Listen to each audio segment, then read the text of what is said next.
Hi hello. ഇപ്പോൾ ജാനകിയുടെയും അബിയുടെയും വീടിൻ്റെ എല്ലാ പ്രിയപ്പെട്ട പ്രേക്ഷകർക്കും മെട്രോ സ്റ്റാറിലേക്ക് സ്വാഗതം. അങ്ങനെ ജാനകിയുടെയും അബിയുടെയും വീട്ടിൽ വലിയൊരു അപകടമാണ് സംഭവിച്ചിരിക്കുന്നത്. അങ്ങനെ അത് പൊന്നുവിനെ കാണാതെ അബിയും ജാനകിയും കൂടി നേരെ വീട്ടിലോട്ട് ഓടി.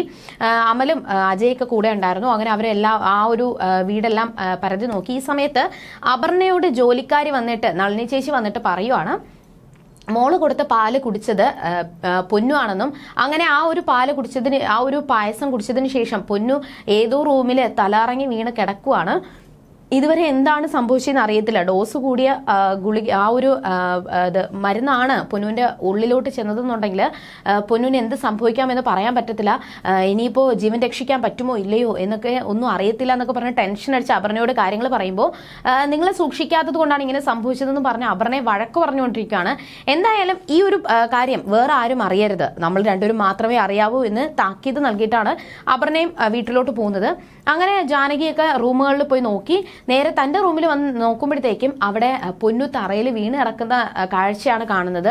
സങ്കടത്തോടു കൂടി അബിയും ജാനകിയും കൂടി പൊന്നുവിനെ ഇങ്ങനെ പൊക്കിയെടുത്തതിന് ശേഷം നെഞ്ചിടിപ്പോടുകൂടി കരഞ്ഞുകൊണ്ട് നേരെ ഹോസ്പിറ്റലിലോട്ട് കൊണ്ടുപോടുവാണ്. അങ്ങനെ സൂര്യനാരായണനും കണ്ടു. പൊന്നുവിന് എന്ത് സംഭവിച്ചു എന്ന് അറിയത്തില്ല, പൊന്നു വീണ് കിടക്കുവാണെന്ന് പറയുവാണ്. അങ്ങനെ നേരെ പൊന്നുവിനെ കൊണ്ട് ഹോസ്പിറ്റലിലോട്ട് പോവാണ്. ഈ സമയത്ത് ഇത് എങ്ങനെ സംഭവിച്ചു, അല്ലെങ്കിൽ നമ്മൾ ആ സമയം നോക്കണമായിരുന്നു.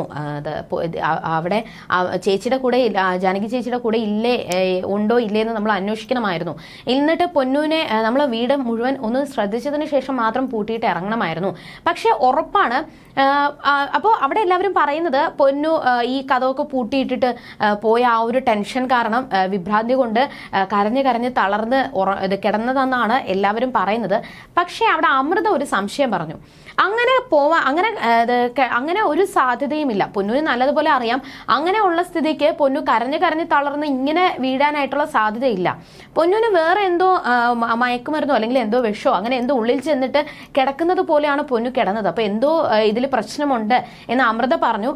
എന്നാൽ അതെല്ലാം തെറ്റാണെന്ന് മുത്തശ്ശി വാദിക്കുന്നുണ്ടെങ്കിലും അമൃത തന്റെ ആ ഒരു തീരുമാനത്തിൽ തന്നെ ഉറച്ചു നിൽക്കുവാണ്. എന്തോ സംഭവിച്ചിട്ടുണ്ടെന്ന് അമൃതയ്ക്ക് ഉറപ്പാണ്. അങ്ങനെ നേരെ ഹോസ്പിറ്റലിൽ പോയി. ഐസിയുലാണ് പൊന്നു, നല്ല ക്രിട്ടിക്കൽ സ്റ്റേജിലെന്നാണ് ഡോക്ടർ പറഞ്ഞത്. അങ്ങനെ തനിക്ക് സഹിക്കാൻ പറ്റാതെ അബിയെ കെട്ടിപ്പിടിച്ച് കരയുന്ന സമയത്താണ് നിരഞ്ജനെ ഡിസ്ചാർജ് ആക്കി അവിടെ എല്ലാവരും കൂടി പുറത്തോട്ട് പോകുന്ന സംഭവമുണ്ട്. പുറത്തോട്ട് പോകുന്ന കാഴ്ച ഉണ്ടായത്. ആ സമയത്ത് നിരഞ്ജന വന്നിട്ട് ഇവര് അബിയും ജാനകിയും അജിയും ഐസിയുവിന്റെ പുറത്ത് നിൽക്കുന്നത് കണ്ടിട്ട് കാര്യങ്ങൾ തിരക്കുന്നുണ്ടെങ്കിലും ഒന്നും പറഞ്ഞില്ല. പിന്നെ പറയാമെന്ന് പറഞ്ഞിട്ട് നിരഞ്ജനയും വിട്ടു. എന്നാൽ നമ്മൾ ആ സമയത്ത് അന്വേഷിക്കണമായിരുന്നു, അബിയേട്ടൻ്റെ കൂടെ പൊന്നു ഉണ്ടോ ഇല്ലേന്ന് ഞാനും ഒന്ന് അന്വേഷിക്കണമായിരുന്നു. എന്തായാലും പൊന്നുവിന് എന്തായിരിക്കും സംഭവിച്ചിട്ടുണ്ടാവുക, ഒന്നും വരരുതേ എന്നുള്ളൊരു പ്രാർത്ഥനയിലാണ് എല്ലാവരും. ഈ സമയത്ത് എങ്ങനെയായിരിക്കും പൊന്നുവിന് ഇങ്ങനെ സംഭവിച്ചിട്ടുണ്ടാവുക? അമൃതയുടെ ആ ഒരു സംശയം കൂടി വന്നപ്പോൾ തന്നെ ശരണ്യ ആ വീട് മുഴുവൻ നോക്കി. നേരെ പൊന്നു കിടന്ന റൂമിൽ പോയി നോക്കി. ആ സമയത്ത് കട്ടിലിന്റെ അടിയിൽ നിന്നും ഒരു ഗ്ലാസ് കിട്ടി. ഗ്ലാസ്സിൽ നിന്ന് പായസവും തറയിൽ വീണ് കിടക്കുന്നത് കണ്ടു. അപ്പൊ ശരണ്യക്ക് ചെറിയ സംശയം തോന്നി, ഈ ഒരു പായസം കുടിച്ചിട്ട് ആവും പൊന്നുവിന് മയക്കം വന്നിട്ടുണ്ടാവുക. അങ്ങനെ ഇത് എന്താണെന്ന്, ഇതിൽ വിഷം ചേർന്നിട്ടുണ്ടോ ഇല്ലേന്ന് അറിയണമെന്നുണ്ടെങ്കിൽ ടെസ്റ്റിന് അയക്കണം. അങ്ങനെ ആ ഗ്ലാസും എല്ലാം കൂടി കൊണ്ട് പുറത്തോട്ട് ഇറങ്ങുന്ന സമയത്ത് നളിനി ഒളിഞ്ഞു നിന്ന് എന്താ ചെയ്യുന്നതെന്ന് നോക്കാൻ വേണ്ടിയിട്ട് നിൽക്കുന്ന കാഴ്ച ശരണ്യ കണ്ടു.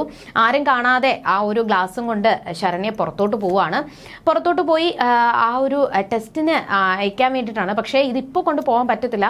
ഇതിന്റെ പിന്നിൽ ആരാണ് എന്ന് കണ്ടുപിടിക്കാൻ വേണ്ടിയിട്ട് ശരണ്യ ഗ്ലാസ് ഒക്കെ കൊണ്ട് ഒളിപ്പിച്ചു വെച്ചതിന് ശേഷം നളിനിയുടെ പിറകെ പോവാണ്.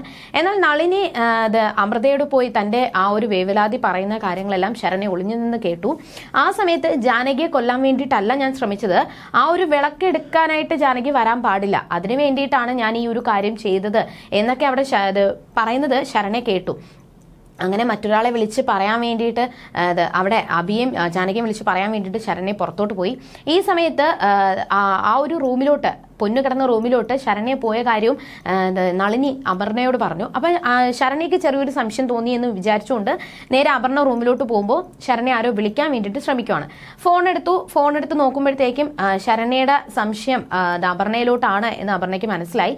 അങ്ങനെ അവിടെ മറ്റൊരു കഥ ഉണ്ടാക്കാൻ വേണ്ടിയിട്ടാണ് അപർണ ശ്രമിക്കുന്നത്.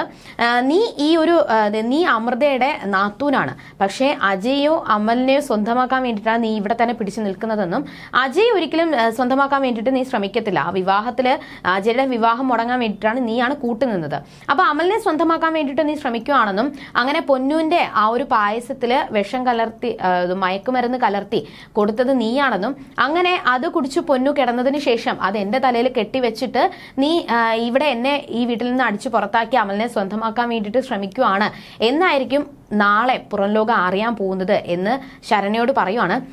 അങ്ങനെ ശരണ്യെ ഭീഷണിപ്പെടുത്താൻ വേണ്ടിയിട്ട് അപർണ ശ്രമിക്കുകയാണ്. അപ്പൊ ഇനി ഇതിന്റെ മുന്നോടിയായിട്ട് എന്തൊക്കെ നടക്കും എന്ന് നമുക്ക് വരുന്ന ആളുകളിൽ കണ്ടറിയാം. അതുവരേക്കും ടാറ്റാ ബൈ.